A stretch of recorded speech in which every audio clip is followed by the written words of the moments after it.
The David Pakman Show at davidpakman.com.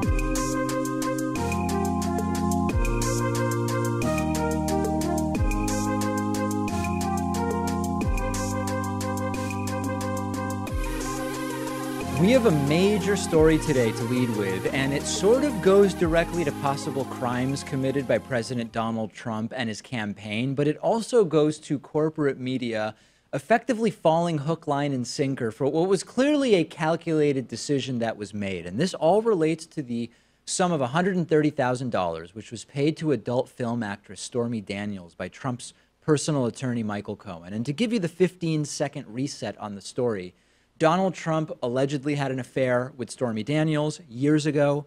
Close to Election Day 2016, she was paid $130,000 in hush money. She was also asked to sign a non-disclosure agreement. And the story that we've been told so far is that the $130,000 came not from Donald Trump, nor from Donald Trump's campaign, which would potentially be illegal, but from Michael Cohen, Trump's lawyer, personally, and that Donald Trump neither knew about the payment nor the non-disclosure agreement, nor did he ever repay Michael Cohen the $130,000. This was unbelievable from day one, right? First and foremost, because Donald Trump's name is on the non-disclosure agreement. Trump didn't sign it. But in principle, how can people be parties to contracts they don't know exist? Doesn't really make any sense. And in addition to that, it was always hard to believe that the $130,000, which Michael Cohen had to mortgage his house to obtain, were never returned to him by the billionaire Donald Trump. It always seemed like a legal and PR manipulation to claim that Cohen paid the money just out of the goodness of his heart, out of love for Donald Trump, as Michael Cohen's attorney said to Megyn Kelly a few weeks ago. Well, in comes Rudy Giuliani, former New York City mayor, one of the latest additions to Donald Trump's legal team, which is a legal team that's been constantly in flux since it was put together. And Giuliani goes on Fox News last night and he says, oh yeah, Donald Trump did pay Michael Cohen back for the $130,000, which obviously contradicts the idea that Trump didn't know about the payment. It obviously contradicts the idea that Donald Trump didn't pay Michael Cohen back, which is what we were told.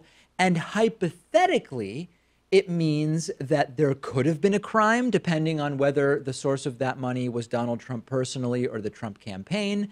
But it also potentially eliminates some other crime. So let's get to the video clip. Here is Rudy Giuliani on Fox News last night. I was talking about the $130,000 payment, right, the settlement payment, which is a very regular thing for lawyers to do. The question there was, the only possible violation there would be, was it a campaign finance violation, which usually would result in a fine, by the way, not this big stormtroopers coming in and breaking down his apartment and breaking down his office. That was money that was paid by his lawyer, the way I would do, out of his law firm funds or whatever funds, doesn't matter. The president reimbursed that over a period of several months. He had said, I distinctly remember that he did it on his own. He did? Without asking. Look, I don't know. I haven't investigated that. No reason to dispute that. No reason to dispute his recollection. Right, I like Michael a lot. You like Michael a lot. A long time. Oh, yeah. I feel very bad he's been victimized like this. The president feels even worse. By the way, again, Sean Hannity saying he's known Cohen a while without mentioning he actually worked with Michael Cohen, but that's not going to rate today.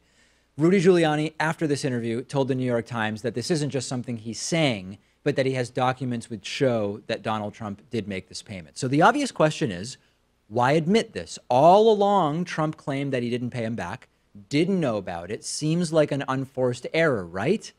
Wrong. This is a calculation, much like the calculation with Russia collusion. Remember, there was no collusion shifted into a narrative of if there was collusion, it wouldn't be a crime and it wouldn't be illegal anyway, among some, right? And here, they are obviously calculating it's better for them to shift from there was no repayment to repayments for settlements are totally normal. Obviously, any client is going to repay their lawyer for a settlement that was made. And part of the calculation is that Trumpists won't care that Trump directly lied about this. It is not a slight distortion. It's a straight up lie, right? Let's be super clear. Trump was asked specifically aboard Air Force One last month, did you know about the payment to Stormy Daniels? And Donald Trump said no, and said talk to Michael Cohen. He was then asked, do you know where he got the money to make that payment? And Donald Trump said, no, I don't know, rather than, well, yeah, he got it from me because I paid him back. Giuliani isn't stupid. He is a hyper-partisan guy. He has said a lot of things that don't make a lot of sense, but he's not stupid. And clearly there's been a determination made here that the legal danger is bigger if Trump didn't repay Cohen, because that would potentially raise more legal issues than the idea that, hey, this is just a client paying back their lawyer. It was a loan. It was a prepaid settlement money, whatever, right? As long as Trump didn't pull the money from his campaign fund, it wouldn't be illegal. And the calculation that was made, and I believe it was accurately made, is that framing Trump as a liar is the best thing here, because he's never been held to account by his supporters for lying all the time about everything. What's just one more lie, right? And then now the next step in this is Trump tweeting and shifting the story again, saying it wasn't even really a repayment specifically for the $130,000. Trump just regularly paid retainers to his attorney, Michael Cohen. This is actually genius. Check out this series of 3 tweets this morning where Donald Trump said, Mr. Cohen, an attorney, received a monthly retainer, not from the campaign and having nothing to do with the campaign, from which he entered into through reimbursement a private contract between 2 parties known as a non-disclosure agreement, or NDA. These agreements are very common among celebrities and people of wealth. In this case, it is in full force and effect and will be used in arbitration for damages against Ms. Clifford Daniels. The agreement was used to stop the false and extortionist accusations made by her about an affair, despite already having signed a detailed letter admitting there was no affair. Prior to its validation by Ms. Clifford and her attorney, this was a private agreement. Money from the campaign or contributions played no role, R-O-L-L, by the way, instead of R-O-L-E, in this transaction. America, 2018. Make America great again. This is where we are now. And this is a, when Drudge Report has this for hours as their main story, it's not a mistake by Giuliani. It's a calculation, and corporate media has fallen all over themselves to report it as a major unforced error, which I just simply don't believe it is. I wasn't going to talk about this because I know that it's wading into a minefield, the likes of which I may not be able to stumble out of, but it's got to be discussed at this point. And I'm talking about rapper and hip-hop artist Kanye West's recent comments about slavery and Donald Trump. I've never liked Kanye West. I've never liked his music. I've always found him to be repulsive as a person, which is why it might surprise some people that I'm actually not ready today to go on the attack per se against Kanye West, because I think there's a really good chance he's genuinely suffering from psychological illness and that it's really sad, or that he's joking around. And I don't really think the things he's been saying sound like jokes to me, but they're not the things somebody would say seriously if they are of sound mind. And I know some will say, David, don't excuse stupidity by blaming it on mental illness. That's not what I'm doing. I genuinely think there's a good chance this is not a well person. And this all started last week when Kanye West tweeted a picture of himself wearing a bright red Make America Great Again hat, which made people question, what is it about Donald Trump that Kanye West likes? It led to Kanye ending up at gossip show TMZ's newsroom, where he said that he believes 400 years of enslaved black people was a choice, at least to some degree. And he appeared on the show with this truly depraved favorite, by the way, of the so-called internet free speech warrior enclave named Candace Owens. Let's listen to it. It's a couple minutes long. It's worth it. We're playing only video because I think TMZ is aggressive with copyright claims. Let's take a listen to what was said. I don't think people necessarily understand what happened last week with the Make America Great Again hat. What are you trying to do with the message you're sending? Well, it was really just my subconscious. It was a feeling I had, people were taught how to think, we're taught how to feel. We don't know how to think for ourselves. We don't know how to feel for ourselves. People say feel free, but they don't really want us to feel free. And I felt a freedom in, first of all, just doing something that everybody tells you not to do. I just love Trump. That's my boy. It's like so many rappers. You'll look at a video of Snoop Dogg loving Trump, but then he get in the office and now they don't love him. Like, Trump is one of rap's favorite people, right? But we talk about this, that before he was elected president, people in hip hop, it was It was an in thing to put Donald Trump in your rhyme somewhere. Yeah. And by the way, Right. I am in hip-hop, but I'm not just in hip-hop. I'm a black person in the black community, but I'm not just that. I feel like one thing is people try to minimize me to artists, hip-hop, black community. Yeah, I'm always going to represent that, but I also represent the world. When you hear about slavery for 400 years, that sounds like a choice. Like, you was there for 400 years and it's all of y'all? You know, like, it's like we're mentally in prison. All right, so this went on longer, and later on, Kanye took to Twitter to try to clarify or explain, and he said something like, once again, I'm being attacked for presenting new ideas. The reason I brought up 400 years was because we can't be mentally imprisoned for another 400, and apparently that clarification didn't go over too well because he then deleted it from Twitter. So it's really important, number one, to understand this for what is said, and number two, not to analyze it for something that it isn't or more deeply than it needs to be analyzed. So the idea here is, wow, famous black guy and entertainment guy, two communities that are statistically not big supporters of Republicans in the Republican Party, saying he loves Trump, slavery was a choice. Sounds like the alt-right. There are people online saying the reason Kanye is getting attacked for what he said is because he's not playing the role that he's expected to play as a black entertainer, and that he just has different ideas and you're just not allowed to do that because Hollywood and the liberal elite don't allow for dissension in the ranks or whatever. Kanye's getting slammed because he said dumb things that have no evidence behind them whatsoever, period. Whether it's a black guy or not, or someone on my YouTube comment thread or a political commentator, comments like black people chose to be or to remain slaves for 400 years, what is the sort of intellectual value of that? I would argue effectively nothing. And in the end, this may be nothing more than an attempt to promote Kanye West's upcoming albums. What's clear is that sometimes in order to really understand something, you need to look at multiple layers and do a super deep analysis and understand the various ways in which good points might be made. Not here, right? This is just someone who's saying nothing remotely deep or interesting. It's being used by some horrible elements of the American right to their advantage. And there are three options here, and it's the Trump playbook, right? There were always three options when it came to Trump and his supporters.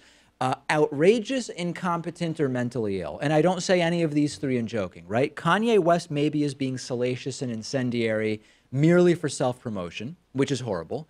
Maybe he's saying uninformed things which he doesn't really know anything about. Or he actually might be mentally ill. And that wouldn't be something to make fun of. As I've said before, it would just be sad. Because when I listen to that video, it doesn't sound like a well person to me. But in any case, number one, the comments shouldn't be celebrated. And number two, we shouldn't pay them more attention beyond ensuring that the comments don't end up doing damage to communities that we care about. And when the alt-right starts saying, wow, guy's making a lot of sense, that's when it actually does start to do damage to those communities that we do care about. Send me your thoughts. I know there will be people who disagree with me. I'm on Twitter at @dpacman, and the show is on Twitter at David Pakman Show. The David Pakman Show at davidpakman.com.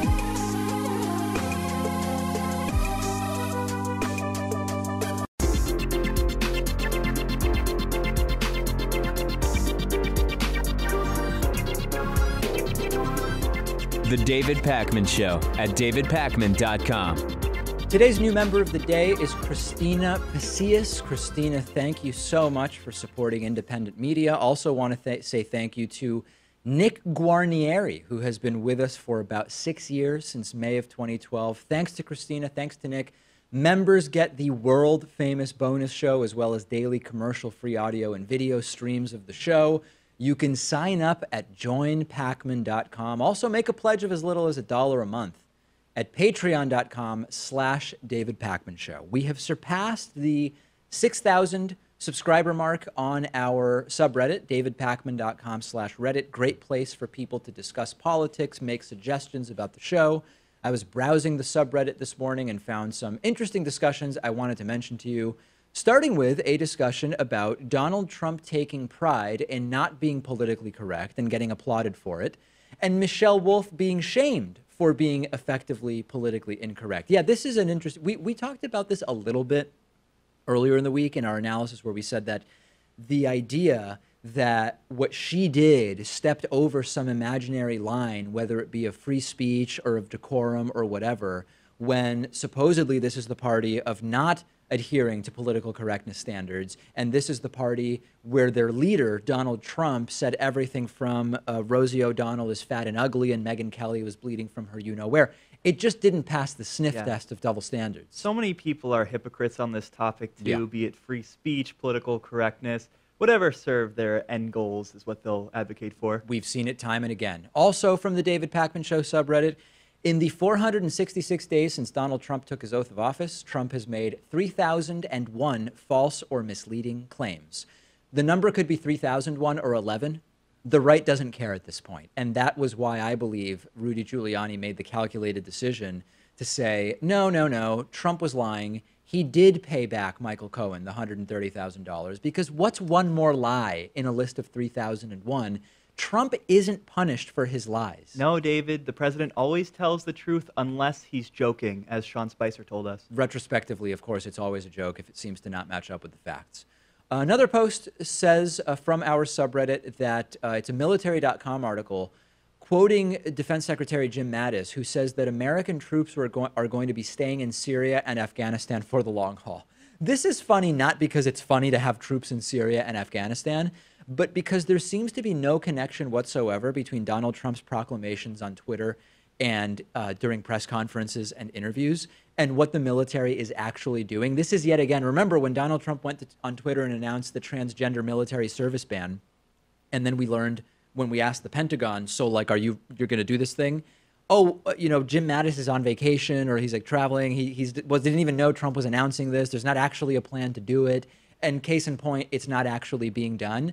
There seems to be, for all of Trump's talk about him and his generals, almost no conversation between him and his generals. And I feel like in principle, that's a bad thing that they're not on the same page. No. But in practice, it's actually worked out pretty well for the general public. It's preventing really bad policy from just being done haphazardly. And of course, I'm in favor of getting our troops out of Syria and Afghanistan. But it, of course, needs to be thought through, and just an offhand presidential proclamation about it is not the way to go. Lastly, from the subreddit, David Pakman hosting a William F. Buckley type interview show. Yeah, we actually have an audience question about this for next week. It's being discussed more and more. And this poster said, I've been watching some Firing Line recently. That's William F. Buckley's old show. And it occurred to me that David could branch out and focus full time on interviewing if he ever got tired of his current show format. Yeah, that would make this like the Rubin Report, but different in many, many ways, which I think people in the audience can figure out. We tested the hour interview format before. Yeah, it could also be like the Charlie Rose show, but different in its own way. Yes, in which I hopefully would not end up disgraced over sexual harassment and then maybe hosting a show about sexual harassment. Yeah, I think we should set up like an armchair in the corner of the studio. It'll be a whole new look for you. We thought about actually doing that. In the corner, we have an interesting wall with an old red barn door and brick, and we thought about having like a cozy armchair set up there, and then we realized the lighting of it would be a nightmare, and then we just kind of pretended we never brought it up. But I think it is actually something to explore. DavidPakman.com/Reddit. Join the discussion. You will no doubt recall that Donald Trump made a huge deal out of Hillary Clinton's supposed careless handling of classified, sensitive, and secret information back when he was running against her in 2016. And we then learned that lots of people had been working in the Trump White House without permanent security clearances, some because they simply were unable to get the clearances on the basis of their background, others maybe indifference or laziness, who really knows. And we are now learning that Donald Trump's own lawyers, who are representing him in the Trump-Russia investigation by Robert Mueller, also apparently don't have the required clearances to actually discuss a lot of the sensitive issues that would conceivably come up if Donald Trump is interviewed by Robert Mueller. John Dowd, who left Trump's legal team, he did have the proper security clearance, but he's gone. Jay Sekulow, the guy who created the list of nearly 50 questions that we talked about earlier this week, does not have the required clearances. He wouldn't even be able to sit in the room with Trump during that interview.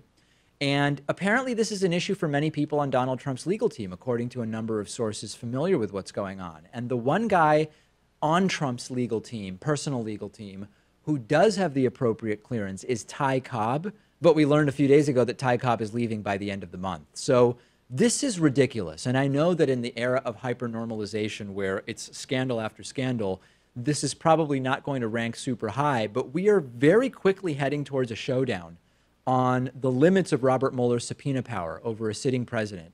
And the lawyers who are presumably going to be involved in sorting out, well, does Trump have to appear or does he not have to appear if he's subpoenaed? They are not even cleared at a high enough level in terms of security clearance to discuss the topics that would be brought up during the meeting between Robert Mueller and Donald Trump. And the reason that this really matters, other than the sort of sheer incompetence and indifference to security protocol by the Trump administration, is that if there is going to be an interview, the subject matter of the interview would require these lawyers to have the clearances that I'm talking about, the clearances that they lack. They are going to end up having to sit outside of the room. And of course, Donald Trump would be allowed to consult with them. But it is yet another way in which it is going to get in the way of us just figuring out what does Trump know and when does he know it. And I know that I don't want to ascribe 4D chess playing to people who don't even seem to know the rules of 3D chess, so to speak. But could this be another way just to interfere with the flow of that eventual meeting, which is, hey, listen, if we don't have the security clearances, Trump is entitled to representation no matter what. We sit outside, and every question Trump is asked, he says, excuse me, and steps outside. Would that count against the 2 to 3 hour limit that might be placed on this?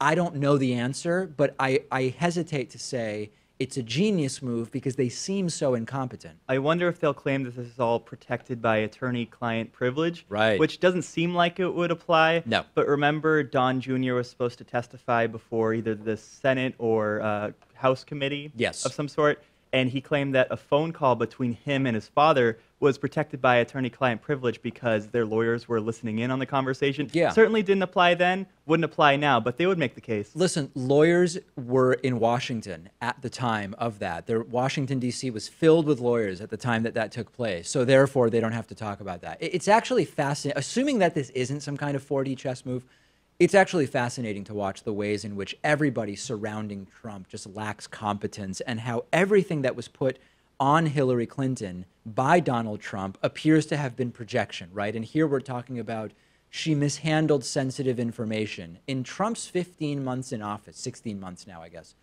Trump has spilled secrets from an ally to a Russian spy recruiter in the Oval Office. He has dozens of people working for him without permanent security clearances. He announced military plans on Twitter, which he said no president should ever do because it tells your enemies what it is that you're going to be doing.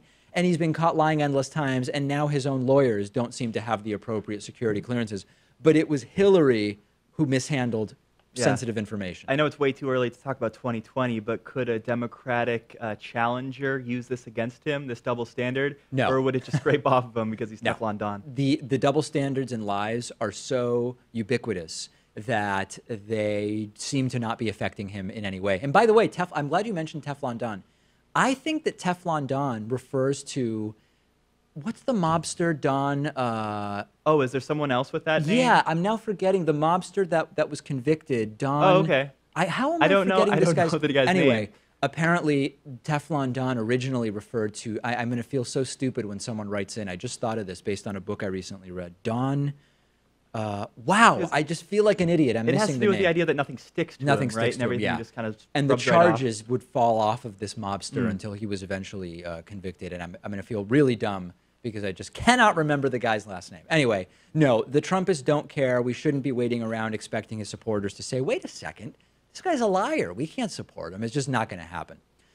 It is now clear that Donald Trump's EPA director, Scott Pruitt, EPA, of course, being the Environmental Protection Agency, is so corrupt and so dishonest that he must resign. And I've already told you about Scott Pruitt getting access to this lobbyist's really nice condo for $50 a night whenever he needs it. I've already told you about Scott Pruitt found in violation of a whole number of different rules for this $43,000 sound booth that he had built in his office. I already told you how he has been overspending on travel as well as security, and I've already told you how there are at minimum 10 federal investigations into Scott Pruitt's activity.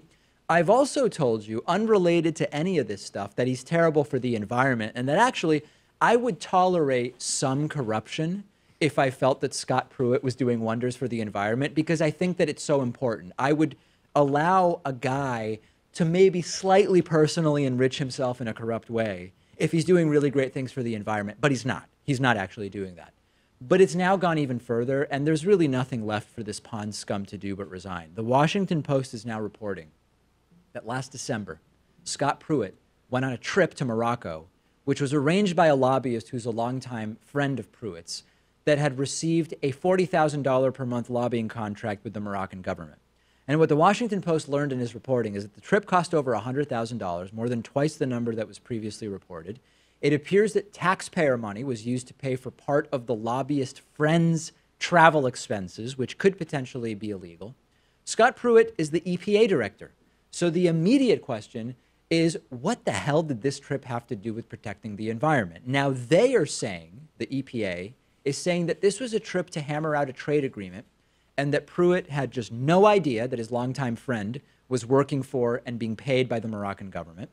Actual ethics experts are being crystal clear that this is not common. It's not common that a lobbyist will be so involved in arranging travel for the head of a federal agency. And there were also a lot of last-minute schedule changes during the trip, which is unusual for secretary-level positions. Usually every detail of the trip is figured out at least weeks in advance. And the only thing that Scott Pruitt did that might even be tangentially related to his job as EPA director is when he was in Morocco, he visited a solar power research installation, and he spent time promoting imports from the United States to Morocco of LNG, liquefied natural gas, which is insane. Why is the EPA director in Morocco shilling for private American natural gas companies? This is a guy that's got to go. I'm having a hard time thinking of anything that doesn't have a tinge of corruption that Scott Pruitt has been involved in since he was confirmed to this position to begin with. And once again, there was never a plan to drain the swamp. It certainly hasn't happened. And Scott Pruitt, for me, is at the top of the list of the swamp filling. That is the exact opposite of what Trump claimed to do. Who is even close to rivaling Pruitt in terms of swamp filling? There's no one worse. There's no one, right? I mean, there are more incompetent people in their respective positions, but in terms of doing a horrible thing for the country and for the entire planet, Scott Pruitt's number one. Yeah, like Betsy DeVos is more notably incompetent than Pruitt, but it's not, I think it's not as much of a swamp filling position. It's definitely cronyism, but I don't know that it's a swamp filler. I think Trump could end up firing him, but he doesn't want to do it right away. Yeah. Because then it would seem as if he was coerced into doing so by the media and all of these reports. He wants to wait a little while. The failing fake news New York Times is reporting about Scott Pruitt, and we're not going to let them take down our plan to make America great again. Will anything come of this or the 10 federal investigations into Pruitt? Well, as Pat mentioned, maybe eventually Trump will sort of say, this is a good time for you to go. I wish I had confidence that it would be dealt with, but I just don't have that confidence. And I know that there's lots of people in our audience who also don't. And with good reason. Why would you have that confidence? Because we've seen no reason to believe that this type of swamp-filling pond scum is actually going to be dealt with. Discuss this with us on our subreddit, davidpakman.com/Reddit. Quick break, back after this. The David Pakman Show at davidpakman.com.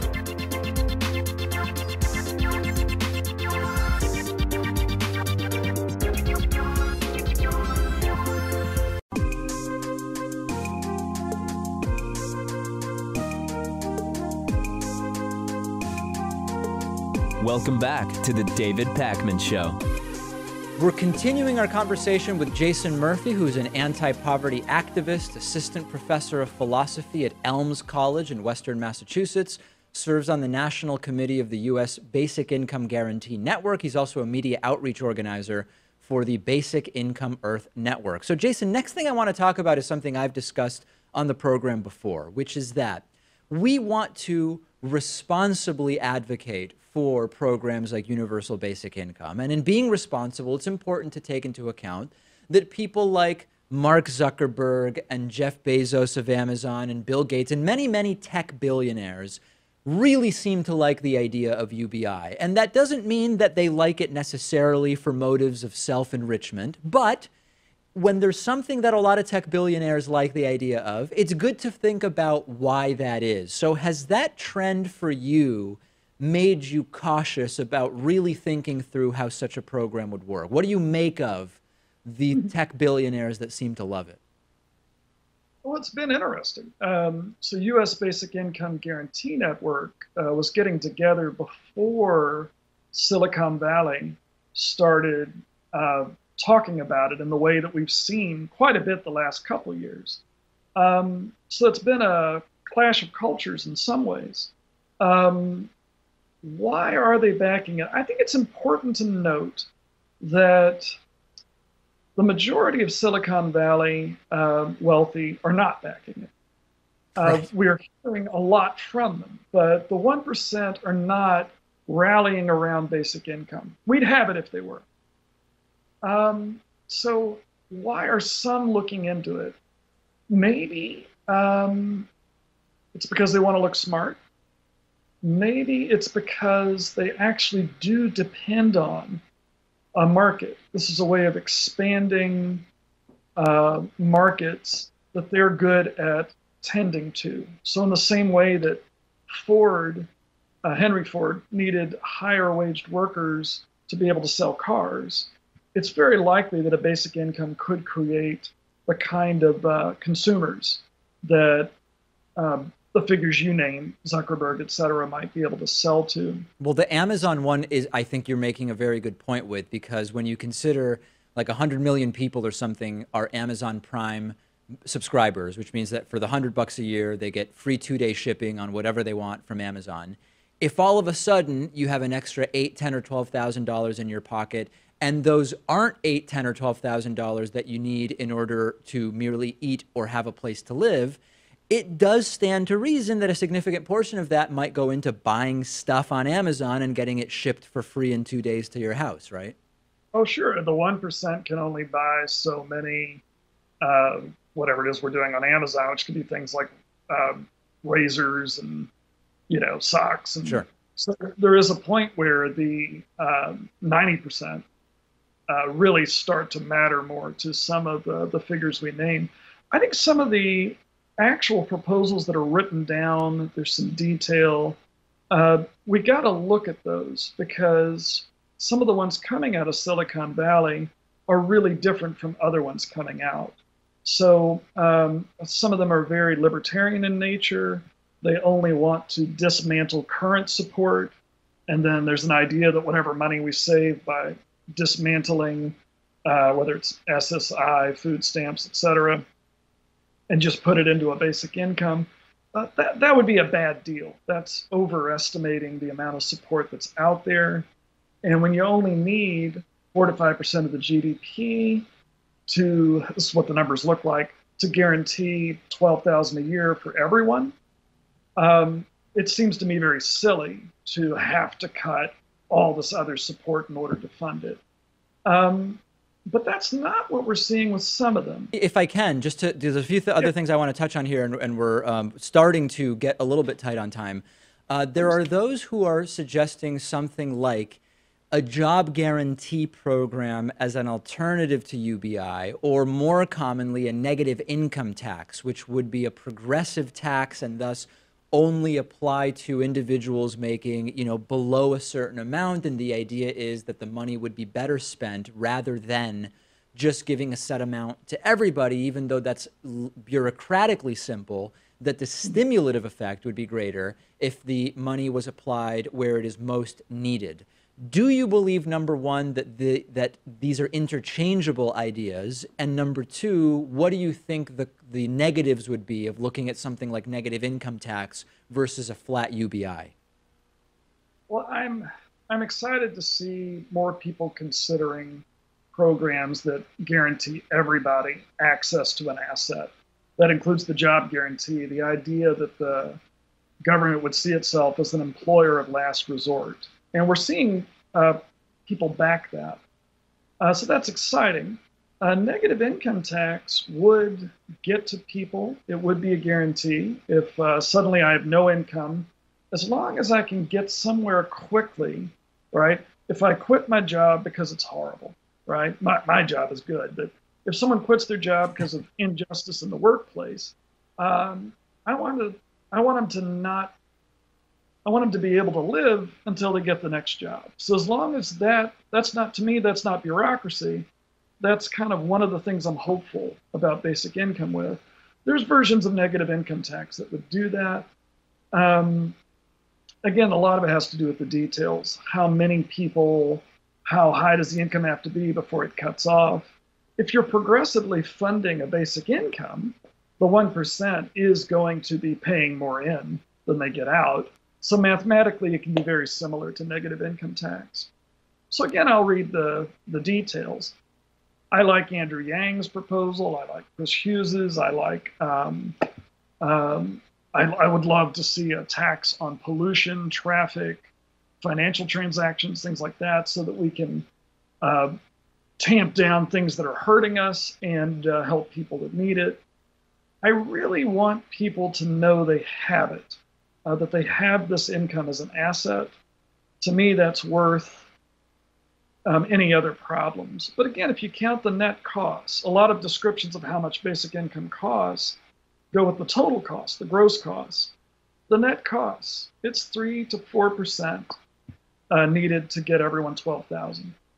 What about the argument that's made about negative income tax, that it would be easier to make a reality politically on the basis that you don't need to create anything new, you simply adjust tax rates, which is done, you know, every 4, 8, or however many years, every however many years we have political decisions made around that, and that it would be simpler to implement with the infrastructure we have. Do you think that that's a good argument in favor of a negative income tax?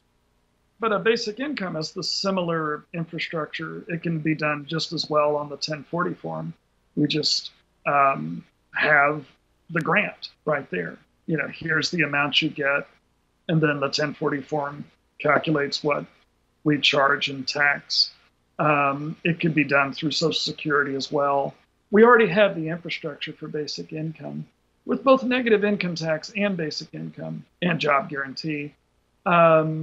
If there's a bunch of people endorsing it and sponsoring it, then I'll say, oh yeah, that's the program that has the political will behind it. And I wish all of them well. I still want to know, that to me, the guarantee is important because I want people to be able to switch around, switch life plans.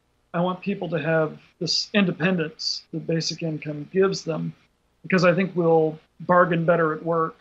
I think we'll build new organizations, new businesses, things that we actually want. Some of them may be collectively owned.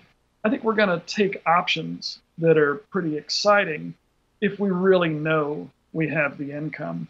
If it takes another step to get in there, if I have to convince someone I actually need the money, hey, I once had this income, now I don't, I'm worried we're going to, even if we really would get it, rumors get out. When I organized low-income people, so many people believed that they're just not going to get something like food stamps. Right.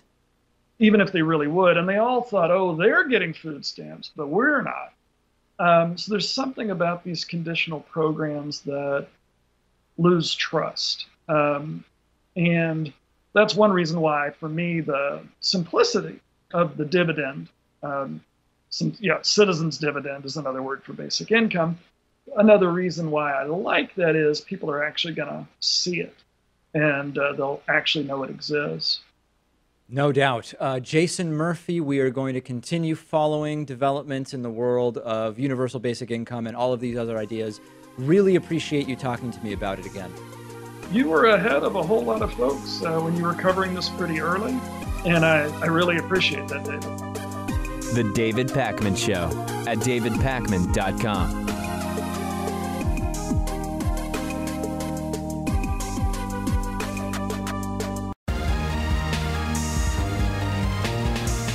The David Pakman Show at davidpakman.com.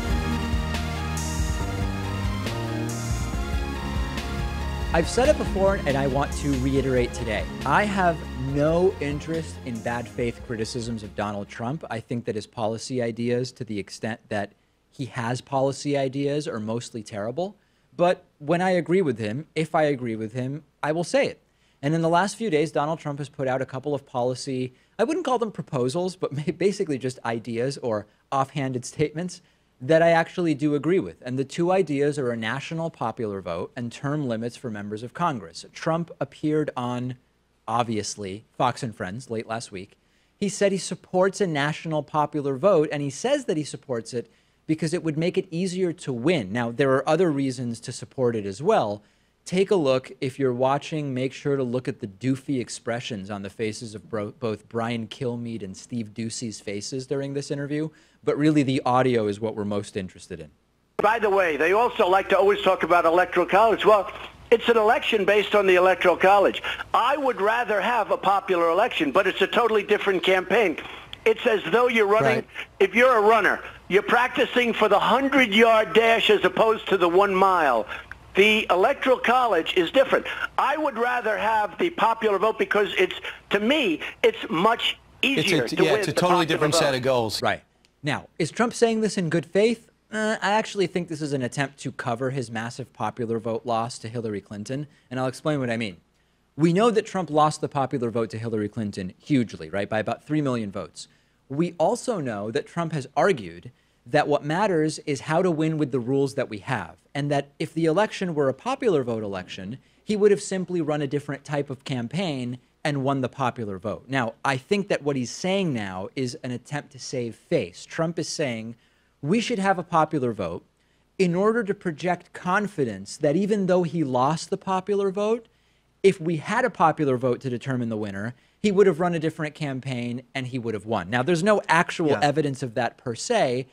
That's Trump's argument. I believe that if we had a popular vote instead of an electoral vote, Trump would have campaigned by lying to urban voters rather than rural white voters. He might have won, he might have lost. We don't know. Yeah, it's a reasonable argument to make, but I think nowadays in the age of the media that we have, it doesn't really matter so much if you're visiting like specific states and holding rallies. It matters a lot less because everyone's watching you on the news. Hillary Clinton and Wisconsin, would that have made a difference?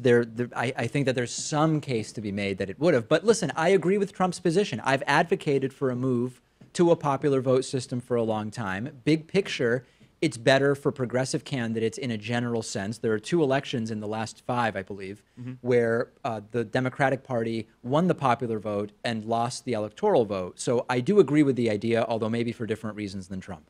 Second idea from the last week, term limits on members of Congress. Donald Trump tweeted a couple of days ago, quote, "I recently had a terrific meeting with a bipartisan group of freshman lawmakers who feel very strongly in favor of congressional term limits. I gave them my full support and endorsement for their efforts." So as usual, total hypocrisy with Trump. He's filled the swamp more than any president in recent history. But I agree with him. I support term limits. And I know the arguments against term limits. It takes time to learn the job and become good at it. You'd be pushing good people out of public service that are doing good work. There are other arguments against it. I believe that the benefits outweigh the downsides and the risks, and that we should have congressional term limits, including both the House and Senate. It doesn't have to be 1 or 2 terms necessarily, right? I'd be flexible on the number, but I think that it's a good idea, big picture, and there would still be ways for lobbyists and donors to influence term-limited politicians, but it does push them into the direction of being more responsive to constituents, which I like. I feel like if money wasn't everywhere in our politics, we wouldn't necessarily need term limits. Maybe so. And also if the rate of incumbents getting reelected was lower, like instead of it being 90%, it was only 60, 70%. Absolutely. We wouldn't necessarily need term limits either. So it would create more elections if you term limited members of the House and Senate. It would create more elections between 2 non-incumbents. And the reason that that's good is the person with more money tends to win, and the incumbent tends to raise more money, meaning that there is just this massive, massive incumbent advantage when it comes to elections. And I like that idea. So listen, I now have 3 areas of agreement with Trump. National popular vote to decide presidential elections, term limits on members of Congress, and I don't know if he meant just the House of Representatives or the House and Senate. I would support both. And to go back to the Trump tax bill, there was one thing in there that I liked, which is that the threshold for when medical expenses become tax deductible was lowered. And that, I was very upfront. I am in favor of that. I'm against the bill big picture, even though it's good for me personally. I still believe that changing of the threshold on medical expenses being deductible was good. So it's not that I refuse to say when Trump says something I agree with. It's just that there's very little that's good policy that comes out of his mouth. Sounds like we now have bipartisan support on both the term limits and the popular vote. I expect the 28th and 29th amendments to be passed any day now. Yeah, any day now we're going to get that. Yeah, right. Neither of these things is going to change anytime soon. That's the reality. I was out in California a couple weeks ago, and I rented a car, and I experienced sticker shock as to not the price of that warranty they wanted to sell me, insurance, but rather the price of gas. It was just under $5 a gallon for premium in some parts of California. Obviously, I would never put premium in a rental car. What do I care, right? I'm just giving it back in 2 days.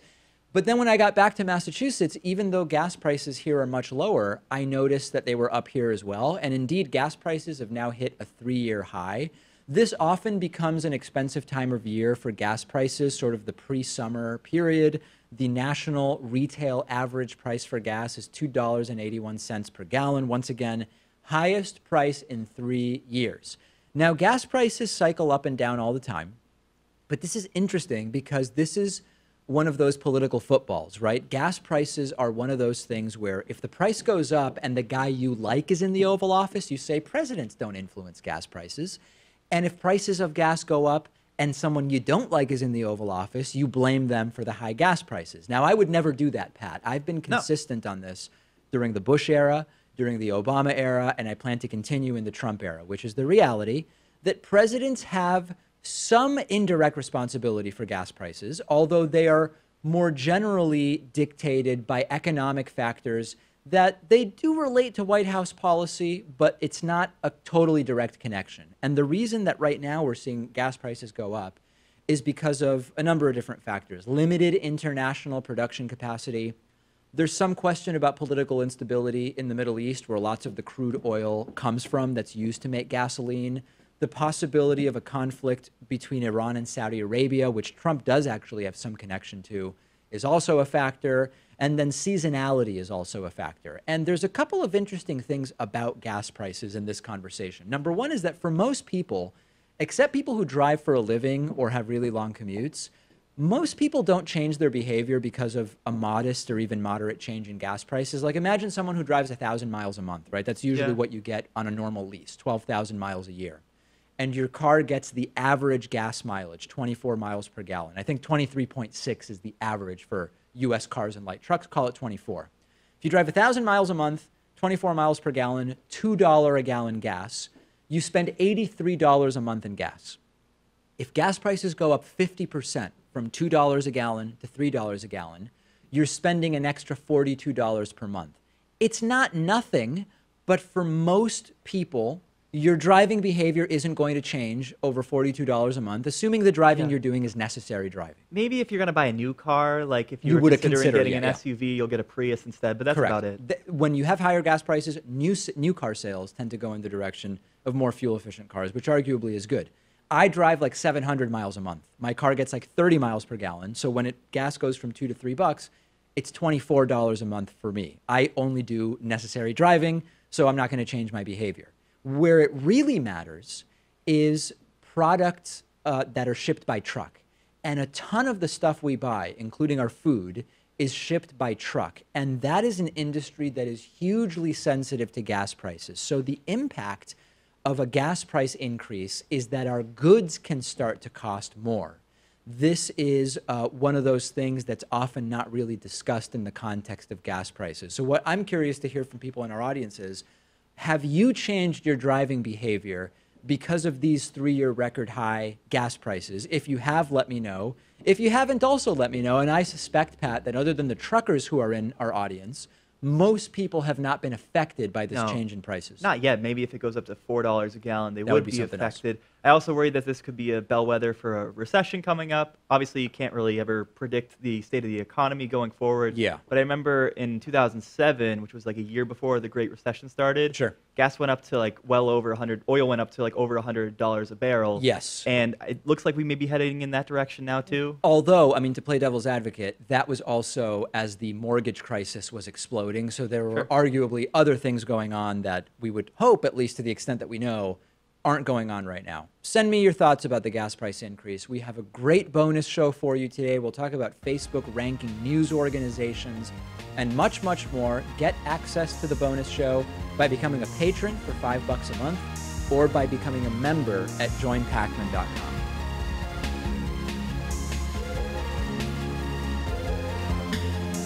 The David Pakman Show at davidpakman.com.